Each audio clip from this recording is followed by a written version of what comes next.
नमस्कार मित्रांनो, तुहिरी माझा मितवा या मालिकेच्या येणाऱ्या काही भागामध्ये मित्रांनो एक आता जबरदस्त असा ट्विस्ट आपल्याला बघायला मिळणार आहे, ज्यामध्ये मात्र आता मित्रांनो ईश्वरी आणि अर्णव मात्र आता प्रेमाने एकत्र येणार आहेत। दोघांची जवळीक आता अगदी वाढत चाललेली आहे। अर्णव ईश्वरीच्या प्रेमामध्ये अगदी अखंड बुडून गेलेला आहे। तिचं ते रूप बघून तो आणखीनच ईश्वरीच्या प्रेमामध्ये आणि ईश्वरीचा स्वभाव, ईश्वरीची अगदी जे काही आता ही सौंदर्याची झलक आहे तर ती आता अर्णवला शेवटी त्याच्या प्रेमात पाडतेच। आता मात्र ईश्वरी आणि अर्णव दोघंही एकरूप अगदी होणार आहे, कारण ईश्वरीला प्रपोज करण्यासाठी अर्णवने छान असं प्लॅनिंग केलेलं आहे। ईश्वरीची तो चक्क माफी मागणार आहे आणि ईश्वरीला आणि अर्णवला मात्र आता एकत्र यायला वेळ लागणार नाही, कारण आता या व्हिडिओमध्ये आपण असं काही बघणार आहोत की ईश्वरी आणि अर्णव मात्र आता हे एकत्र येतात। त्या दोघांचा हनीमून सक्सेस होतो। आता जी काही सुहागरात्र त्यांची आत्तापर्यंत झालेली नाही तर ती सुहागरात्र आता दणक्यात अशी साजरी होणार आहे। ईश्वरीचं ते रूप बघून मात्र स्वतः अर्णव ईश्वरीला प्रेमाचं प्रपोज करणार आहे आणि अर्णवला मात्र ईश्वरीने तर स्वीकारलेला आहे, कारण जेव्हा त्यांचं लग्न झालं होतं त्यावेळेस मात्र आता ईश्वरी अर्णवचं ऐकायला तयार नव्हती आणि आता मात्र अर्णव हा काही कारणामुळे म्हणजे आता त्याच्या वडिलांचं जे काही सत्य आहे तर ते ईश्वरी समोर आल्यामुळे आता जे काही घडलेलं आहे तर त्यामुळे अर्णव ईश्वरीपासून दूर झालेला असतो आणि आता एक असा चमत्कार घडणार आहे की जेणेकरून आता आजीने ईश्वरी आणि अर्णव ह्या दोघांकडे एक असा हट्ट मागितलेला आहे, काही झालं तरी मला लवकरात लवकर नातू हवा आहे आणि तो नातू मला मिळालाच पाहिजे, कारण माझी इच्छा तुम्हाला पूर्ण करावीच लागेल, काही झालं तरी शेवटी हे सगळं करावंच लागेल म्हणून आजीने हट्ट धरलेला असतो। आणि आता आजीचा मात्र दोघांना पूर्ण करायचं आहे, कारण आता सात्विकाची शपथ मात्र आता आजीने त्या दोघांना घातलेली आहे की चिंटू हे बघ, काही झालं तरी मला आता लवकरात लवकर अगदी पंतू हवा आहे आणि जर तू माझी इच्छा पूर्ण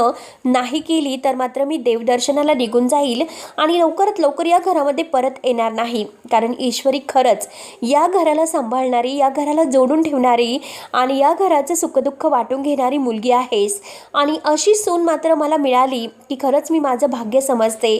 आज जर सात्विका असते तर तिने आज खरंच ईश्वरीचा सून म्हणून अगदी मानाने अभिमानाने अगदी स्वीकार केला असता, परंतु खरंच ईश्वरी इतकी गुणाची आहे आणि ईश्वरीचं जे काही रूप वगैरे आहे तर ते सुद्धा खरंच सगळं काही छान आहे, त्यामुळे किती काही झालं तरी शेवटी आज माझी सात्विका असायला हवी होती। सात्विका जे काही अगदी आपल्या सुनेला बघत असेल, खरंच तिला आशीर्वाद देत असेल।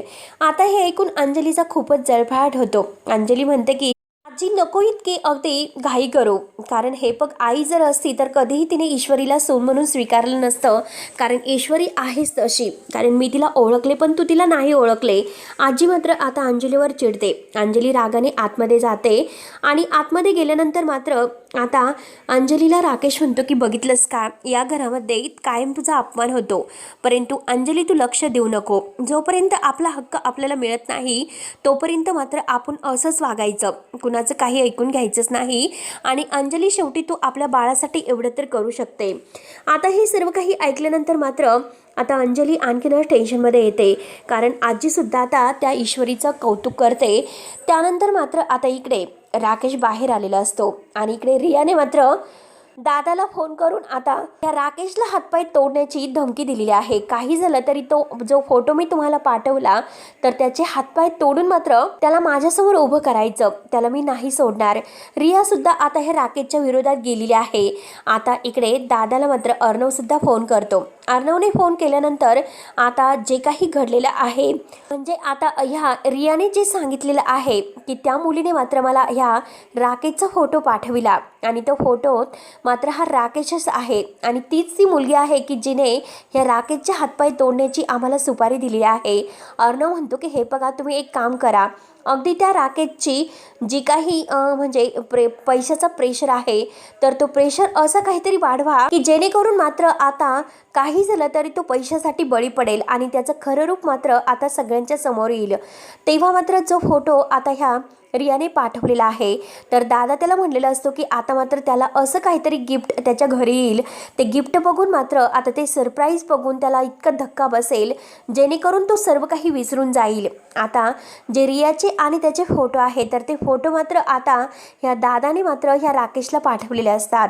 आणि राकेश जेव्हा ते फोटो पाहतो तेव्हा मात्र त्याला धक्काच बसतो. कारण आता मात्र रियाने ह्या राकेशला मारण्याची धमकी दिलेली आहे. हे मात्र आता दादा लगेच सगळं काही सरप्राईज त्याला पाठवतो. आणि ते सरप्राईज बघता क्षणी राकेशच्या पायाखालची जमीन सरकते. आता काही झालं तरी आता रियाला मात्र आता आपलं सत्य कळालेलं आहे. आता त्या रियाला संपवण्याची वेळ मात्र आलेली आहे. म्हणून तो रियाला फोन करतो. रिया म्हणते की हे बघ, आता काही झालं तरी मला तुझं तोंडसुद्धा दाखवू नकोस. परंतु आता जे तू म्हणजे माझ्याशी खोटं बोलला, माझे दागिने चोरून नेलेत आणि आता मला फसून निघून गेलास, मी तुला नाही सोडणार. आता मात्र बघ तुझं काय होतं. त्यानंतर मात्र दादा हा आता रियाचं जे काही सुपारी आहे तो स्वीकारतो. आणि सुपारी स्वीकारल्यानंतर मात्र आता हे राकेशला मात्र पकडतात. कारण आता हा दादा मात्र रियाला सर्व काही सत्य सांगतो. कारण ज्या माणसावर तुम्ही इतकं प्रेम करतात तर तो माणूस इतका नालायक माणूस आहे. कारण त्याच्या मेवण्याने मला अगदी त्याला पकडण्याची सुपारी दिलेली आहे, तर खूप काही पैसे दिलेले आहेत. कारण आता जे अर्णव राजशिर्के आहे तर त्यांच्या बहिणीबरोबर याचं लग्न झालेलं आहे आणि तो आपल्याला फसवतोय. हे जे काही आहे ना तर ते सगळं काही आता रियाला सांगितले जाते. रिया म्हणते की बरं ठीक आहे, तुम्ही फक्त त्याचे हातपाय तोडा आणि माझ्यासमोर उभं करा. मी त्याला कसं मात्र त्या आता राजशिर्क्यांच्या घरामध्ये घेऊन जाते हे तुम्ही बघतच राहा. आता दादाने मात्र या राकेशला अगदी ते जे काही सरप्राईज आहे तर ते सरप्राईज देऊन घाबरलेलं असतं. आणि घाबरून मात्र आता तो लगेच दादाला भेटायला येतो. आणि दादा लगेच आता त्याला पकडतो आणि त्याचे हातपाय बांधून मात्र तो रियासमोर उभा करतो. रिया म्हणते की ठीक आहे, आता याला घेऊन राजशिर्क्यांच्या घरामध्ये चला. त्यानंतर मात्र आता इकडे नम्रता आणि आकाश हे दोघं मात्र आता लग्नाचा विषय संजयने काढलेला आहे की तुम्ही लवकरात लवकर लग्न कधी करतात. नम्रता म्हणते की हो ना. आकाश म्हणतो की ठीक आहे, आजच मी अर्णव दादाला आणि ईश्वरी बहिणीला हे सगळं काही विचारतो आणि आता लवकरात लवकर लग्नाचा मुहूर्त काढायला हवा. कारण आई हे लग्न का लांबवते मला काही कळत नाही. मग आता तो संजय आणि आता ह्या सुप्रिया या दोघांना म्हणतो की तुम्ही एक काम करा, आज गुढीपाडव्याचा सण आहे आणि आपण येथे पूजा वगैरे केली, तुम्ही आजच माझ्यासोबत घरी चला आणि लग्नाची बोलणी आपण करूयात. लवकरात लवकर लग्नाची तारीख काढूयात. तेव्हा आता लगेच सुप्रिया आणि संजय आहे तर ते मात्र आता हे तिकडे जायला निघतात. आणि आता म्हणतात की ठीक आहे, कारण बरेच दिवस झाले ईश्वरीची सुद्धा भेट नाही, ईश्वरीला भेटून सुद्धा आता बरं वाटेल, त्यामुळे आता आम्ही सुद्धा तिकडे येतोय. म्हणून आकाश त्यांना घेऊन मात्र आता इकडे राजशिर्क्यांच्या घरामध्ये येतो. राजशिर्क्यांच्या घरामध्ये आल्यानंतर आता संजय जेव्हा राकेशला तेथे पाहतो, राकेशला बघता क्षणी आता संजय खूप मोठ्याने ओरडतो की हाच तो नराधम, या नराधमाला सोडू नका. आता अंजलीला तर खूप मोठा धक्का बसतो. आता संजय म्हणतो की हो, ह्यानेच माझं ईश्वरीचं आयुष्य बर्बाद केलं. कारण संजयला माहिती नसतं आत्तापर्यंत हा अंजलीचा नवरा आहे म्हणून. फक्त सुप्रिया आणि नम्रता ह्या दोघींनाच माहिती आहे, परंतु आत्तापर्यंत हे जे काही घडलेलं आहे ते माहिती नाही.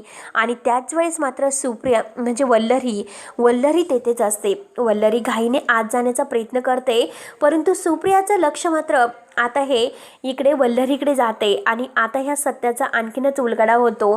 कारण सुप्रिया समोर आल्याने मात्र आता सगळं काही सत्याला वाचा फुटते. आणि सुप्रिया आता म्हणते की हीच ती बाई आहे जिने मात्र माझा संसार उद्ध्वस्त करण्याचा प्रयत्न केला, म्हणजे अर्णव सरांचा आणि आता त्यांच्या वडिलांचा. अर्णव सरांच्या वडिलांच्या संसाराला अगदी गालबोट लावणारी ही बाई आहे आणि माझ्यासुद्धा आयुष्याला गालबोट लावणारी ही तीच बाई आहे. आता हे ऐकून राजशिर्केंच्या घरामध्ये एक मोठा धक्का बसलेला आहे.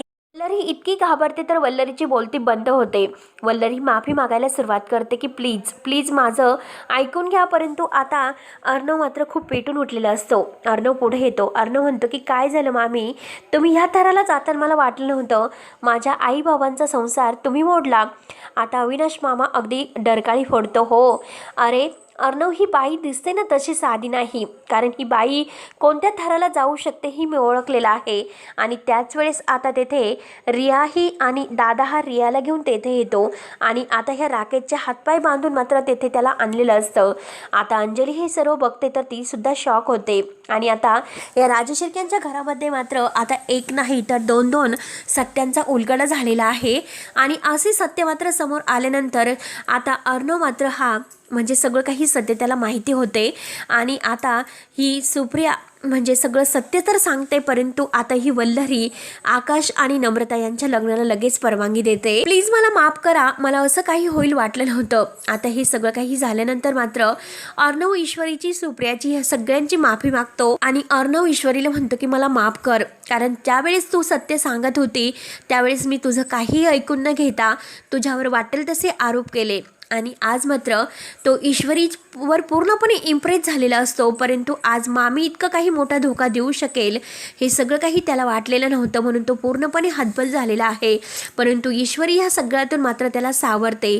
आणि अंजली तर अगदी पूर्ण शॉकच झालेली आहे, कारण अंजली समोर आता हे सगळे काही पुरावे येतात.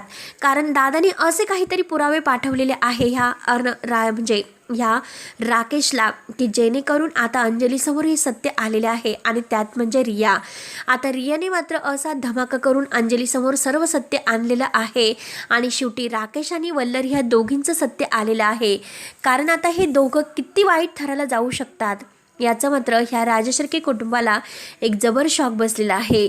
तेव्हा आता आकाश मात्र वल्लरीला म्हणतो की आई, तू असं काही करेल मला वाटलं नव्हतं, आणि आज तुला आई म्हणण्याची सुद्धा मला लाज वाटते. म्हणून आता आकाशसुद्धा खूप टेन्शनमध्ये आहे. तर नम्रता त्याला सावरते. आणि आता ह्या सगळ्यातून मात्र आता अर्णव ईश्वरीची माफी मागतो. आणि सगळं काही तो म्हणजे ह्या घराची मान आहे, या घराचे हक्क आहे, तो सगळं काही आता म्हणजे ही आजी आणि अर्णव हे सगळे जण मात्र आता ईश्वरीला देतात. अंजलीसुद्धा ईश्वरीची माफी मागते. तेव्हा आता मित्रांनो, लवकरच आता आजीने जे काही आता हे प्रॉमिस घेतलेलं आहे, ईश्वरी आणि अर्णव एकत्र येऊन मात्र या घराला मात्र एक खूप मोठी गुड न्यूज देणार आहेत आणि सगळं काही छान होणार आहेत. तोपर्यंत मात्र आता धन्यवाद. आणि पुढे काय होईल हे पुढील ट्विस्टमध्ये आपण बघूयात. त्यामुळे छान अशा कमेंट्स अगदी पाठवून व्हिडिओ शेवटपर्यंत नक्की बघत राहा. तोपर्यंत धन्यवाद मित्रांनो.